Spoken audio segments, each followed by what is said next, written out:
Join your hands and close your eyes, beta.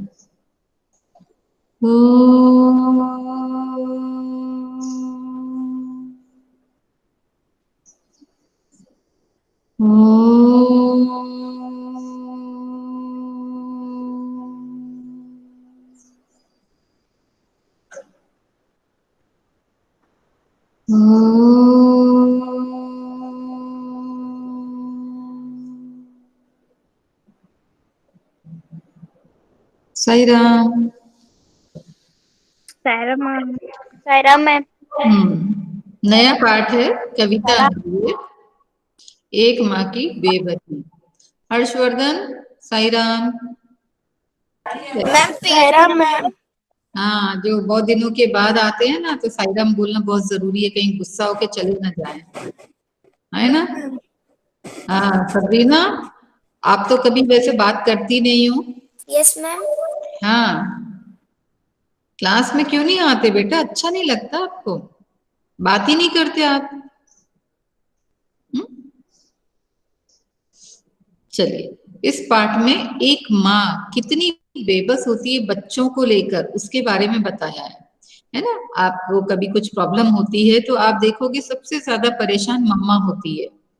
Ma'am है ना, मम्मा को बड़ी टेंशन होती है कि मेरा बच्चा ऐसा हो वैसा हो।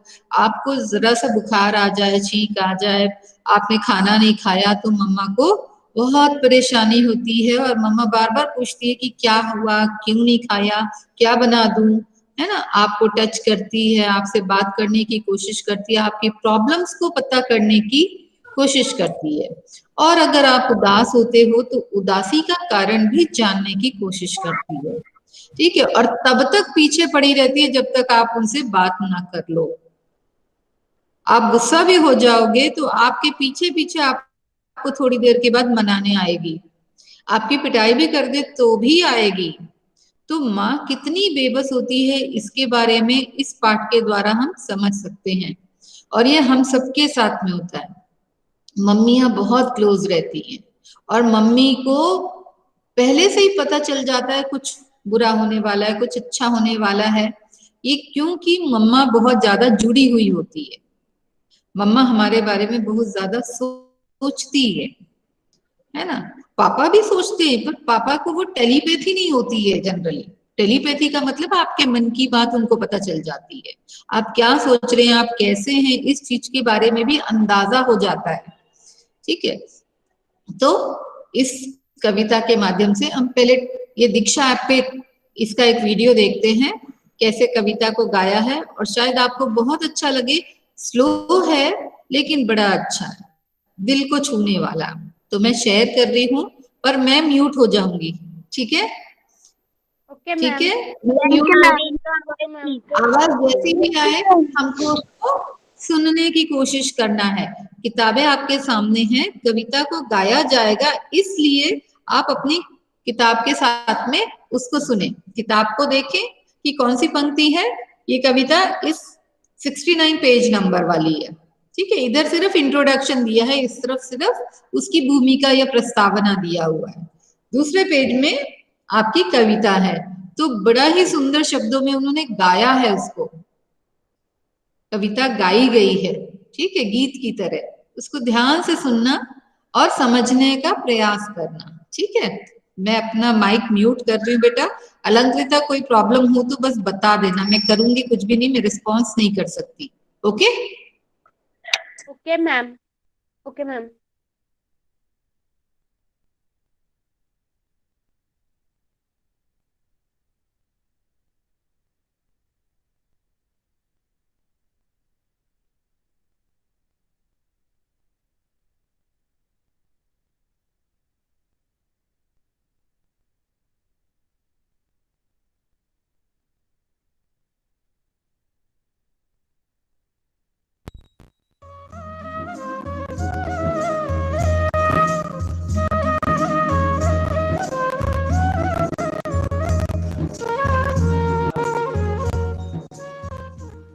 CIET NCERT द्वारा प्रस्तुत है कक्षा 5 की हिंदी की पाठ्य पुस्तक रिमझिम में संकलित एक पाठ, जो कविता पर आधारित है।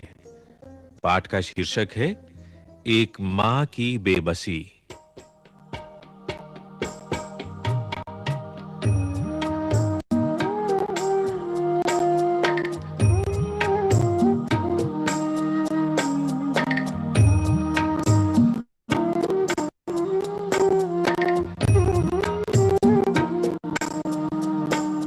न जाने किस अदृश्य पड़ोस से निकल कर आता था वो, न जाने किस अदृश्य पड़ोस से निकल कर आता था वो,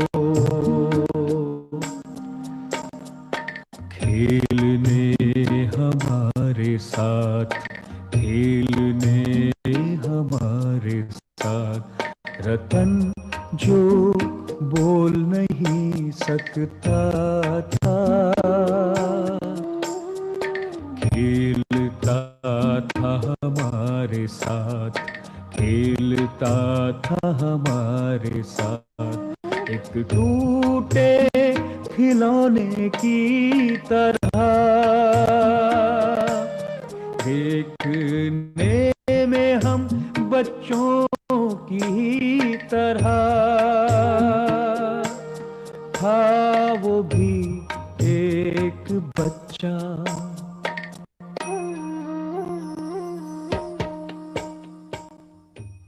एक मां की बेबसी। ये कविता मन को छू लेने वाली है। कविता पाठक को किस तरह से प्रभावित करती है, ये पाठक के अनुभव पर निर्भर करेगा। ये कविता एक ऐसे बच्चे के बारे में है जो बोल नहीं सकता। गली मोहल्ले के बच्चों के लिए वो अजूबा था। बातचीत के जरिए हम दूसरों को समझ और जान पाते हैं। संवाद न होने से वो दूसरा हमारे लिए अनजाना बना रहता है। पर मौखिक बातचीत के अलावा भी दूसरों के भावों को समझने के कई तरीके हो सकते हैं। एक मां की बेबसी। इस कविता को पढ़ते समय आंखों के सामने कई चित्र बनते हैं। बचपन का चित्र, बचपन के खास समय, खेल और साथियों का चित्र, उन साथियों में एक खास साथी रतन का और उसकी मां का एक चित्र। इसे पढ़ो और महसूस करो। कविता धीरे-धीरे पढ़ने की चीज है। उसे मन में उतरने में काफी समय लगता है। कभी-कभी तो बरसों बाद हम बचपन की पढ़ी कविता पढ़ते हैं तो लगता है पहली बार पढ़ा है इसे। कविता पढ़ने के बाद मन के किसी कोने में अपना घर बना लेती है। किसी मौके पर वो उभर आती है। कविता हो या कहानी, सबके साथ यही होता है। इसलिए हमें इससे चिंतित होने की जरूरत नहीं है कि कविता एक बार में पूरी तरह समझ में आती है या नहीं। हां, अगर उससे सिर्फ एक चित्र ही उभरता है तो भी कविता कामयाब है। तो आइए सुनते हैं ये कविता संगीतबद्ध रूप में।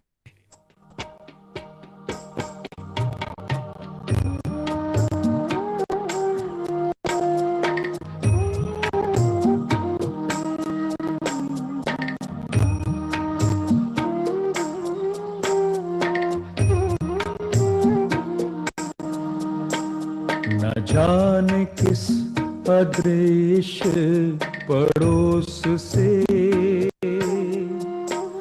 निकल कर आता था वो, न जाने किस अदृश्य पड़ोस से निकल कर आता था वो खेलने हमारे साथ, खेलने हमारे साथ। रतन जो बोल नहीं सकता था,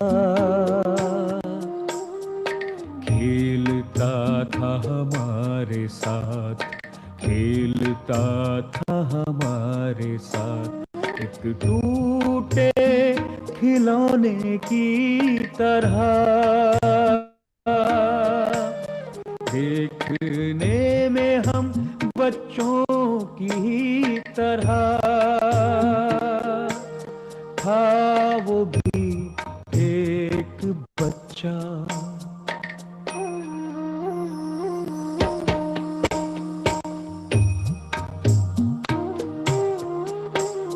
लेकिन हम बच्चों के लिए अजूबा था, क्योंकि हमसे भिन्न था।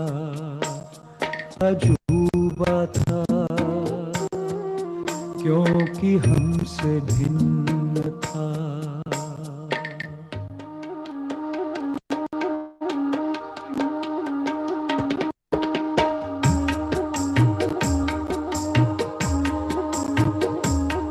थोड़ा घबराते भी थे हम उससे, क्योंकि समझ नहीं पाते थे उसकी घबराहटों को।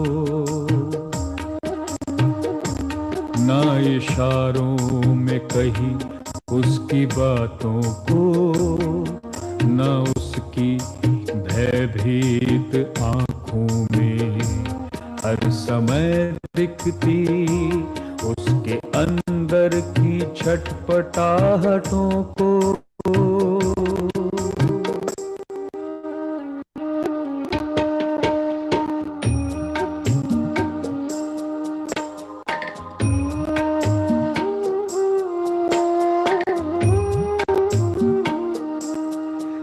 जितनी देर वो रहता पास बैठी उसकी माँ, निहारती रहती उसका खेलना। अब जैसे जैसे कुछ बेहतर समझने लगा हूँ उनकी भाषा, जो बोल नहीं पाते हैं।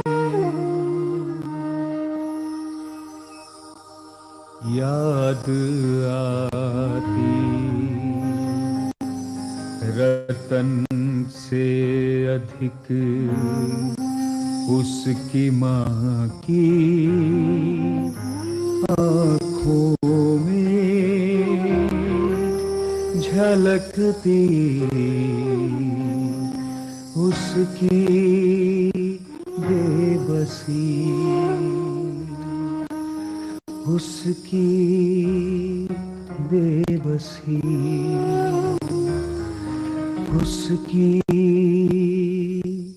बेबसी।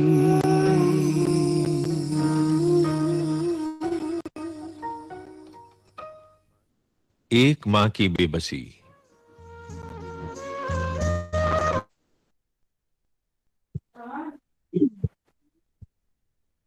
मैम बहुत अच्छी पोयम है। सही ऐसा लगी नहीं रहा था कि पोयम, ऐसा लग रहा था कि संगीत है। बहुत अच्छी है। यस मैम, बहुत अच्छी पोयम।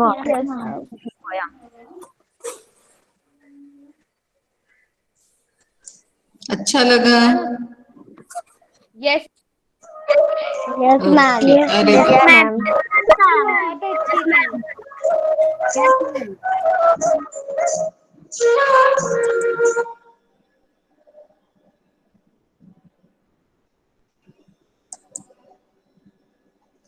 ठीक है।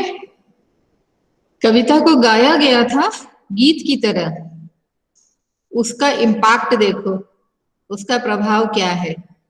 तो जितनी भी आपकी पाठ्य पुस्तक में कविताएं हैं ना, आप उसकी अपनी ट्यून बना सकते हो। हमेशा याद रखिए, कविताओं को आप अपने अंदाज में जब गाते हैं तो उसका इफेक्ट अलग आता है, मजा आता है ना। ऐसा लगता है कविता इतने अच्छे से उन्होंने गाने की तरह गाई कि दिमाग पे असर डाल रही है? तो शब्दों के अर्थ देख लेते हैं, कविता को समझने का प्रयास करते हैं। चलिए, किताब खुली ना सभी के पास? Okay, yes ma'am. पेंसिल से अर्थ लिखते यस जाना, मैम। यस ठीक है? क्योंकि मैं टाइप नहीं कर पाई वर्ड मीनिंग्स, इसमें हिंदी का फॉन्ट नहीं होने की वजह से, ठीक है। देखिए पहली 2 लाइन, न जाने किस अदृश्य पड़ोस से निकल कर आता था वह। रतन नाम के बच्चे की बात हो रही है और कवि ने बताया है कि जो बच्चा था, जब कवि छोटे थे तो उनके किसी पड़ोस में रहता था, लेकिन किसी को भी ये नहीं पता था कि वो कहाँ रहता है, उसका घर कौन सा है। क्यों? क्योंकि जो रतन नाम का बच्चा था वह बोल नहीं सकता था। उसकी कमी क्या थी कि वह बोल नहीं सकता था, और बोल नहीं सकने के कारण वह हमेशा डरा सहमा रहता था और किसी से बात किए बिना किसी और को पता ही नहीं चलता था कि वो कौन है, कहाँ रहता है। जब हम कहीं जाते आते हैं तो हम फ्रेंडशिप कर लेते हैं, और फ्रेंडशिप करने का तरीका या जरिया क्या होता है? बात। आप जब बात करते हैं ना, आप याद करो जब आप फर्स्ट डे आए होगे स्कूल में, और फर्स्ट डे स्कूल में आए थे रोते रोते, कुछ बच्चे रो रहे थे, कुछ एक दूसरे को देखकर रोने लगे, है ना। और उसके बाद क्या हुआ? टीचर ने आपसे बात की होगी, आपको समझाया होगा, आपके साथ मम्मा जैसा बिहेव किया होगा, तो धीरे धीरे आपको स्कूल अच्छा लगा, है ना। और फिर उसके बाद आप एक दूसरे जो क्लास में बच्चे थे उनसे थोड़ा थोड़ा बात किया, और आज आपको लगता ही नहीं है कि केजी में जब आप आए थे तो ऐसे ही थे। ऐसे थे क्या हम केजी में जब आए थे? नहीं थे। No ma'am. हाँ, पहला दिन, दूसरा दिन, और इतनी ज्यादा बातचीत होने लगी कि टीचर को बोलना पड़ता था चुप हो जाओ, चुप हो जाओ, चुप हो जाओ, है ना। तो ये सारी चीजें कब हो पाती है? जब हम इंटरैक्ट करते हैं, जब हमारा संवाद होता है, जब हम किसी से बात करते हैं। क्योंकि दूसरे को समझने का तरीका क्या है? बात। अगर आप किसी से रूठ जाओगे ना और बात नहीं करोगे तो अगले को ये नहीं समझ में आएगा कि आप रूठे क्यों हो। Yes ma'am. इसलिए जब हाँ बेटा। मैम जब वो बोल नहीं सकता था तो ये जो राइटर है उनको कैसे पता चला कि वो रतन है? रतन उसकी माँ से पता चला होगा, किसी और से पता चला होगा। अब ये जो राइटर है, जो आपका पोएट है, जो कवि है, वो बोल रहे हैं ना कि उस समय हमें समझ नहीं आता था। हम जब छोटे थे तब हमें ये नहीं समझ में आता था कि वो बच्चे में प्रॉब्लम क्या है और क्यों है ना। लेकिन आज जब मैं बड़ा हो गया हूं तो मुझे रतन की प्रॉब्लम तो थी कि वो बोल नहीं पाता है, लेकिन उसकी मम्मा जो उसके पास हमेशा रहती थी, उनको देखकर मैं एहसास कर पाता हूँ कि माँ कितनी परेशान रहती होगी। मैम हाँ बेटा देवांश। मैम ये एक माँ की बहन में ये तो अभी गाना भी बजा था, ये किसने गाया था? गाना तो वैसे ही गाया होगा ना बेटा, जिन्होंने ये बनाया होगा। कुंवर नारायण ने नहीं गाया, कुंवर नारायण ने नहीं गाया। ये तो जैसे दीक्षा ऐप जो है आपके लिए ही बना हुआ है, सीबीएसई वगैरह का बनाया गया है, तो इसमें जो गा सकता है उसने, जैसे सपोज मैं अपना एक वीडियो डाल दूं गाते हुए, तो वो अलग चीज है ना। तो वहां कुछ लोग इस काम के लिए रहते हैं जो अपॉइंटेड हैं, तो वो गाते हैं। ठीक, चलिए। तो अदृश्य मतलब जो दिखाई नहीं देता। अदृश्य का मतलब होता है जो दिखाई नहीं देता। अदृश्य, दृश्य का मतलब जो दिखता है, अदृश्य मतलब इनविजिबल, जो दिखता नहीं है। पड़ोस, हमारे आसपास में रहने वाला। तो लेखक कवि को ये नहीं पता कि वो किस पड़ोस से आता था, उसका घर कहाँ था, असल में वो कौन से घर में रहता है, ये किसी को भी पता नहीं था। क्या करता था वह? खेलने हमारे साथ आता था। रतन जो बोल नहीं सकता था, खेलता था हमारे साथ एक टूटे खिलौने की तरह। जब बच्चों को कोई डिसेबिलिटी होती है ना, कोई कमी होती है, तो बच्चा अपने आप को दूसरों से अलग समझता है। और दूसरों से अलग इसीलिए समझता है क्योंकि बच्चे उसको कई बार चिढ़ाते हैं, उसको छेड़ते हैं, और वह ये चीजें बर्दाश्त नहीं कर पाता है, तो वो डरा सहमा रहता है। इसलिए कवि बोलते हैं कि रतन जब आता था खेलने तो कैसे खेलता था? एक टूटे खिलौने की तरह। जैसे हमारा कोई खिलौना टूट जाता है, किसी का पहिया निकल गया, किसी की टांग टूट गई, किसी की आंख या हाथ चला गया है ना, कोई डॉल है या ऐसी चीज है, तो हम कैसे खेलते हैं? उसको थोड़ा सा हटा कर रख देते हैं। जब अपने पास कोई खिलौना नहीं होता तो उसको अपने खिलौनों में शामिल करते हैं, या हमारा बहुत फेवरेट होता है तो उसको फेंकना पसंद नहीं करते, बल्कि अपने हर जगह पे उसको लेकर जाते हैं। तो माँ का भी वो फेवरेट खिलौना था। कौन? रतन। हाँ, यस बेटा। वैसे तब मैं केजी में था, तब मैं न्यू न्यू आया था, मैं किसी से बात नहीं करता था, चुपचाप बैठा रहता था क्योंकि मैं किसी को जानता ही नहीं था। लेकिन फिर कुछ दिन बाद मैं सबसे बात करने लगा तो मैं सबको जानने लगा। हाँ, और अब तो सभी को जानने लगे हो, है ना, और सबके बारे में ये भी पता है कि ये मेरा फ्रेंड है, ये नहीं है, ये कैसा है। ठीक है, तो धीरे धीरे जब हम बातें करते हैं, जैसे आप मुझसे बात कर रहे हो, मैं आपसे बात कर रही हूँ, तो मैं आपको समझने लगी हूँ। ये बच्चा ऐसा है, ये बच्चा वैसा है, ये कम बोलता है, ये ज्यादा बोलता है, ये शर्मीला है, ये नहीं है। तो कब पता चलता है ये? जब आप मुझसे बात करेंगे। बिना बात के मैं नहीं समझ सकती। हाँ बेटा। केजी क्लास में जब मैं आई थी तब मैं और अरण्या ही थे। मैम उसके बाद जब मैं आई ना तो फर्स्ट टाइम अरण्या और अलंकृता ही मेरी फ्रेंड बने थे। फर्स्ट क्योंकि टाइम सबसे पहले उन्होंने बोलना शुरू किया होगा ना, इसलिए। ठीक है, तो अब टूटे खिलौने की तरह ये बच्चा खेलता था क्योंकि उसको पता था कि मैं बोल नहीं पाता, मैं दूसरे बच्चों से अलग हूं। उसको ये फील आता होगा, उसको ये एहसास होता होगा। कभी आगे बोलते हैं, लेकिन हम बच्चों के लिए अजूबा था।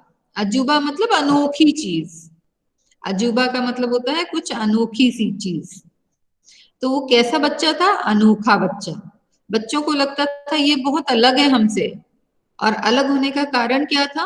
कि वो सबसे घुल मिल नहीं पाता था, क्योंकि उसको बोलना नहीं आता था, वह बोल नहीं सकता था। और वह बच्चा भी यही सोचता रहता था कि काश मैं बोल पाता। आपको याद होगा कि आपने ये कक्षा 4 में सुनीता की पहिया कुर्सी भी पढ़ी है। ठीक है, उसमें भी ऐसा ही था। उसमें भी मैम ऐसा ही था। ऐसा ही था। सुनीता व्हील चेयर पे चला करती थी और उसको लगता था लोग मुझे घूर कर देख रहे हैं क्योंकि मैं उनको अलग दिखती हूँ, पर मैं तो अलग नहीं हूँ। पर सुनीता अलग थी, वो सारे बच्चों की तरह दौड़ नहीं पा रही थी, वैसा खेल नहीं खेल पाती थी। ऐसे ही आपने अपने क्लास में इला के बारे में पढ़ा है। यस मैम, लेकिन इला, ये बात इला की अच्छी थी कि वो किसी से अपन खुद को अलग नहीं समझती थी।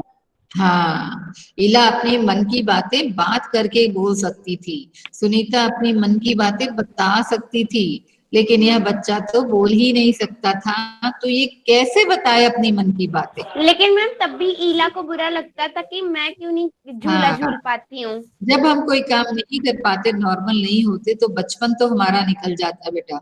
जैसे जैसे हम बड़े होते हैं और समझ आती है ना, तो हम दूसरों से अपने आप को अलग समझना शुरू कर देते हैं, यह जानते हुए कि हम में यह कमी है, हम यह काम नहीं कर पाते औरों की तरह। ठीक है, अगला देखिए, क्योंकि हमसे भिन्नता। हम बच्चों के लिए अजूबा था क्योंकि वह हमसे अलग था। भिन्न का मतलब होता है अलग, अलग अलग। वहीं पे आप मीनिंग लिख लोगे तो अच्छी बात है, मैं आपको एक स्लाइड बना के भेज दूंगी। थोड़ा घबराते भी थे हम उससे, क्योंकि समझ नहीं पाते थे उसकी घबराहटों को। कवि बोलते हैं कि हमें भी घबराहट होती थी कि वो क्या बोलना चाहता है, क्या नहीं बोलना चाहता, कौन सी बात हमें बताना चाहता है, क्योंकि हम उसके इशारों को या उसकी कही बातों को समझ ही नहीं पाते थे। क्या नहीं समझ पाते थे? न इशारों में कही उसकी बातों को, न उसकी भयभीत आंखों में हर समय दिखती उसके अंदर की छटपटाहटों को। वह आंखों से कुछ कहना चाहता था, वह परेशान रहता था, क्योंकि मन में अगर उसके कुछ भय था तो वह वो बोलकर बता नहीं सकता था।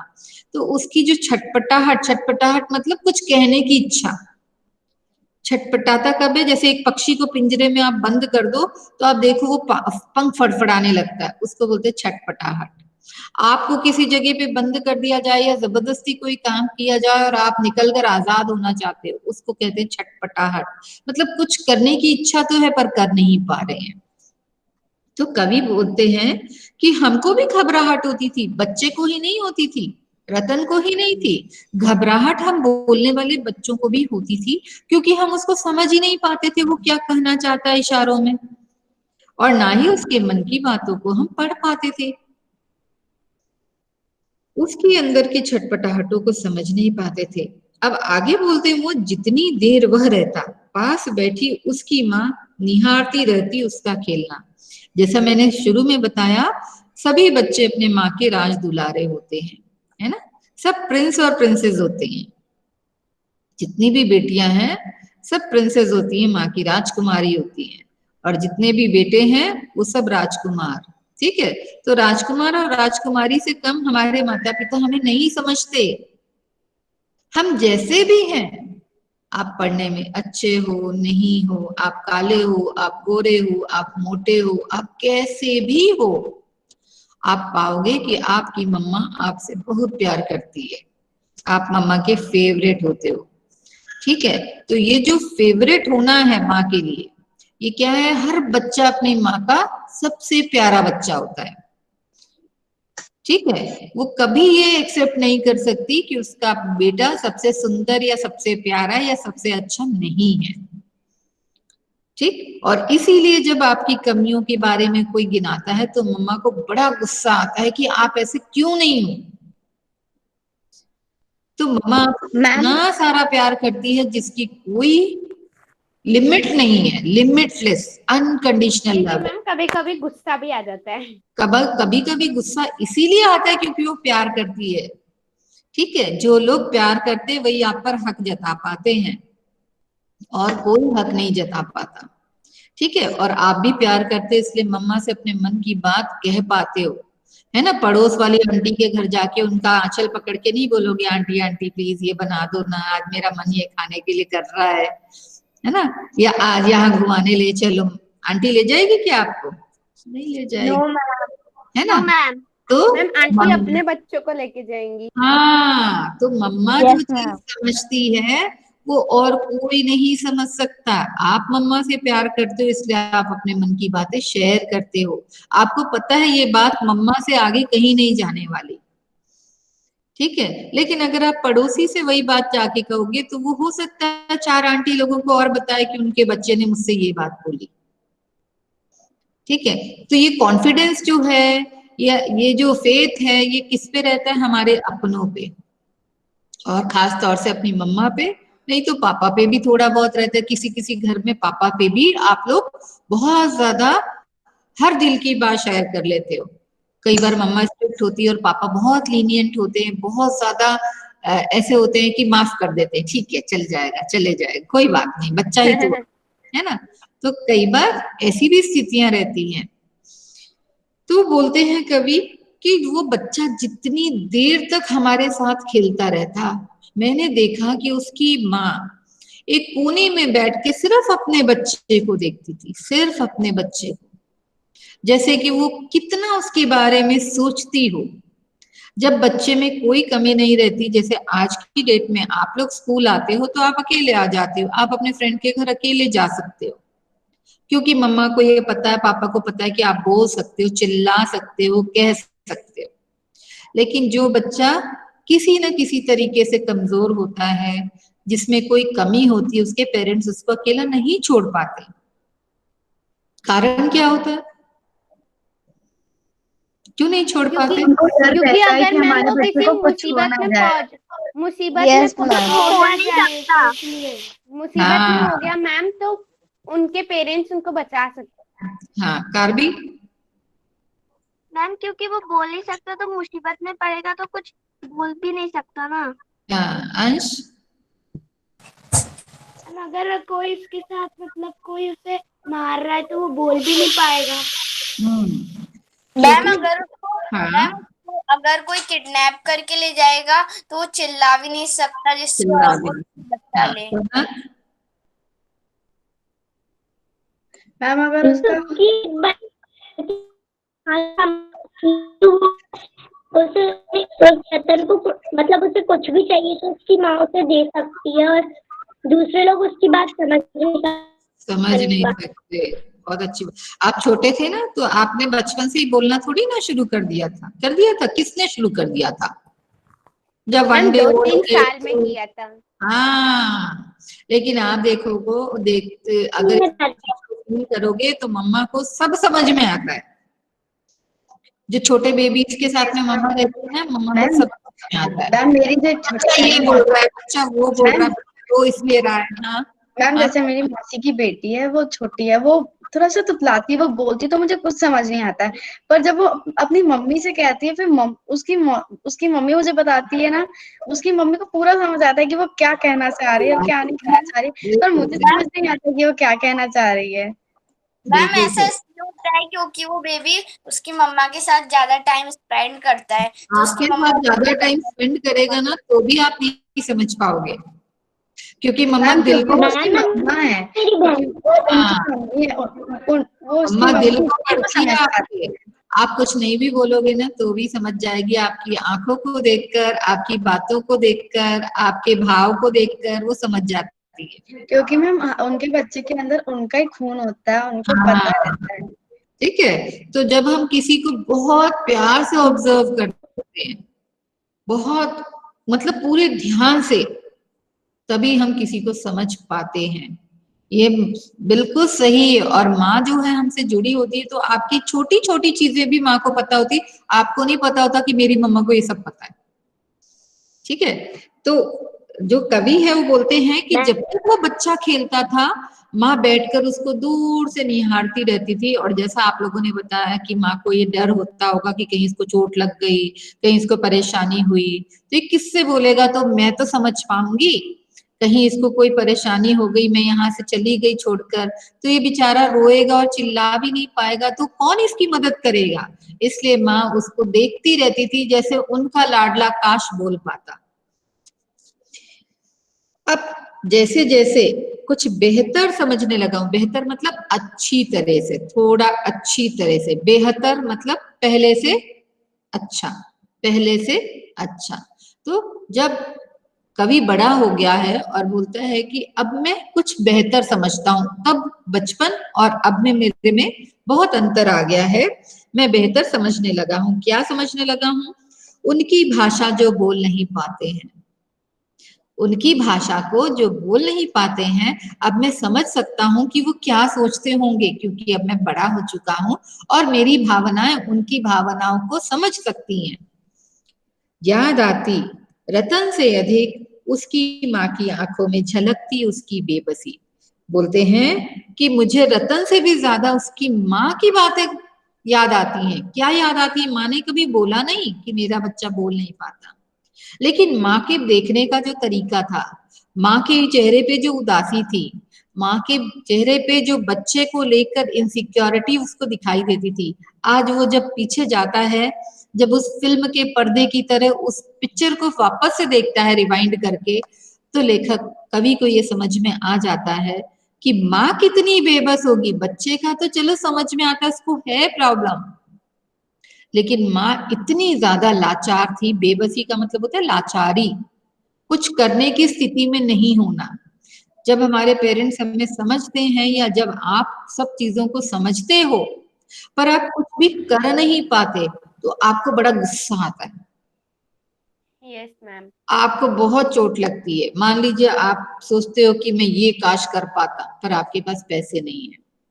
मम्मा पापा सोचते काश मैं अपने बच्चों को अच्छी एजुकेशन या अच्छी चीज दिला पाता, पर उनके पॉकेट में वो अमाउंट नहीं है, उनके घर में वो व्यवस्था नहीं है, तो कितना कष्ट होता होगा कि हम अपने बच्चे को हर दुनिया की चीज देना चाहते हैं पर हम दे नहीं पा रहे।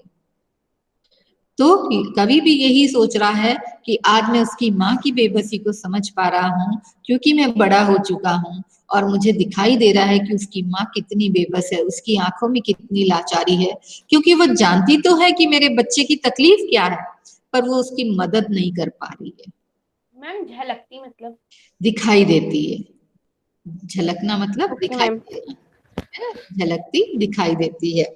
तो उसकी बेबसी यानी उसकी लाचारी, उसकी मजबूरी आज वो समझ पा रहा है, क्योंकि वह बड़ा हो गया है और माँ की बेबसी को वो अच्छे से जान पा रहा है कि माँ सब कुछ जानते हुए भी कुछ नहीं कर सकती।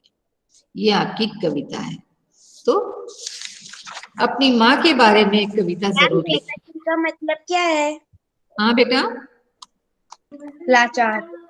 लाचारी, लाचारी, बेबस का मतलब लाचार, बेबसी का मतलब लाचारी या मजबूरी, ठीक है। क्योंकि मैम उसमें जी आ रहा है ना, इसलिए स्त्रीलिंग पुल्लिंग का अंतर यही हो जाता है, जैसे आपके भी नाम में है ना, अनुभव, अनुभवा, ठीक है, कुछ नाम, सौम्य, सौम्या, अरण्य, अरण्या, ठीक है, ऐसे, लक्ष्य, लक्षा, श्रेय, श्रेया, ठीक है। हम स्त्रीलिंग पुल्लिंग आ की मात्रा से बना देते हैं स्त्रीलिंग, और वो आ की मात्रा हटा देंगे तो वो पुल्लिंग बन जाता है। काव्य, काव्या, ज्यादातर नामों के पीछे जो लड़कियों के नाम होते हैं ज्यादातर उनके पीछे आ आता है। आती है, हाँ। शुभ्र, शुभ्रा, ठीक है। तो मैम आपके पीछे भी ए ही आता है, प्रतिमा। हाँ, हाँ, प्रतिमा, अलंकृता। मैम प्रतीक, मैम हाँ, प्रतीक, प्रतीक, प्रतीका, है ना। तो ये ऐसे कई सारे नाम है। इसी प्रकार से ई की मात्रा लगा दी तो वो लड़की बन गया शब्द, और ई की मात्रा हट गई तो वो लड़का बन गया। सिद्धिका के नाम के पीछे भी आता है। हाँ, सिद्धि, सिद्धिका, सिद्ध, सिद्धिका, सिद्ध, सिद्धि, सिद्ध, सिद्धि, यस मैम। मैम ठीक है। रिद्धि, रिद्धि, हाँ, रिद्धि, घर में सब को सिद्धि रिद्धि बुलाते अलंकृत, हैं। अलंकृता।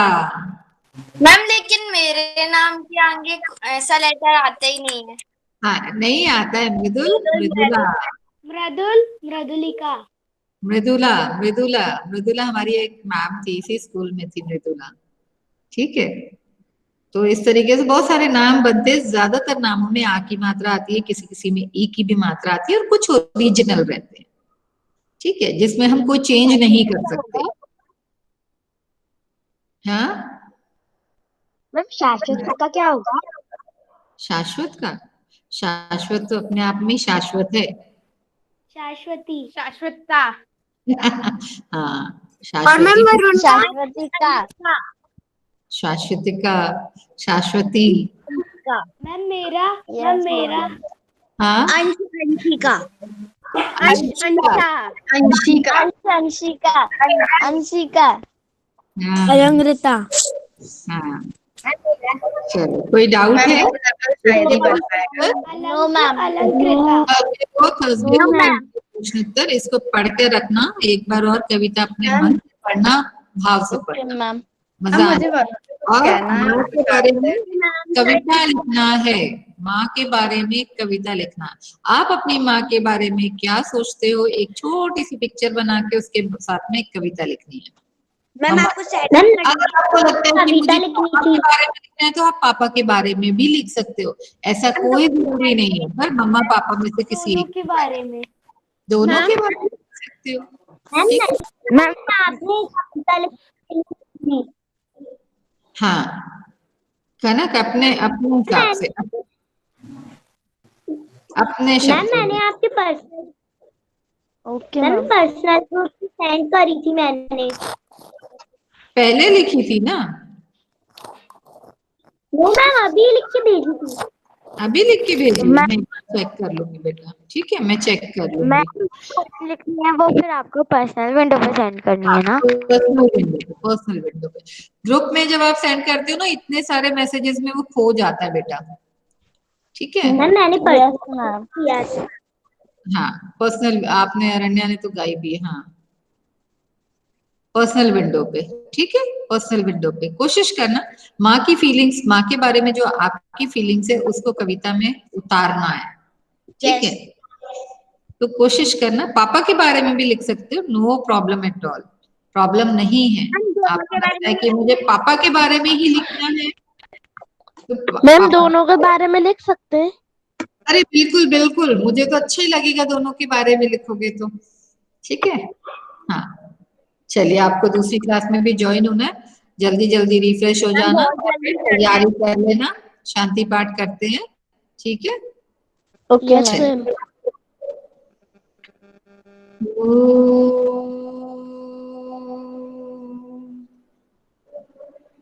शांति शांति शांति।